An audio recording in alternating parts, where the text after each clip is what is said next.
नीट हे फक्त एक एंट्रन्स एक्झाम नाही, हे एक स्वप्न आहे, एक संघर्ष आहे आणि एक प्रवास आहे.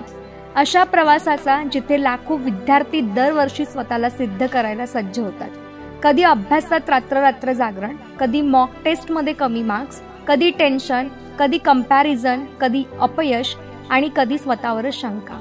पण हे सगळं सामान्य आहे. याचा अर्थ असा नाही की तू कमकुवत आहेस. याचा अर्थ असाही नाही की तू अजूनही शिकतोयस आणि वाढतोयस.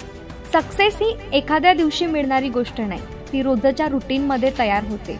रोज एक पान वाचल्यावर, रोज एक संकल्प पाळल्यावर आणि रोज स्वतःला प्रामाणिक ठेवून जगल्यावर.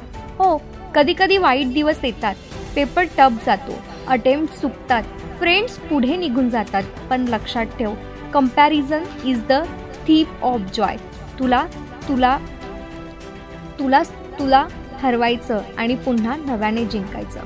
तुलाच हरवायचंय आणि पुन्हा नव्याने जिंकायचं. तुला MBBS करायचं, मग तयारी पण MBBS सारखीच हवी. डेप्थमध्ये जा, कन्सेप्ट समजून घ्या आणि रिव्हिजनवर भर द्या. Daily discipline, not daily motivation हाच मंत्र आहे.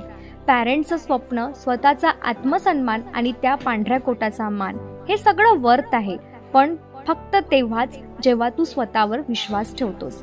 कधीही विचार येते, मी करू शकेन का? तर स्वतःला आठवव, हो मी करू शकतो, करू शकते.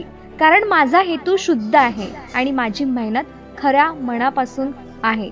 तू एक डॉक्टर होणार आहेस, फक्त एंट्रन्स क्लिअर करायला नाही, तर लोकांचं आयुष्य वाचवायला. म्हणून लढ, शेवटपर्यंत लढ, कारण हे स्वप्न एवढ्यासाठी थोडंच सोडलंय.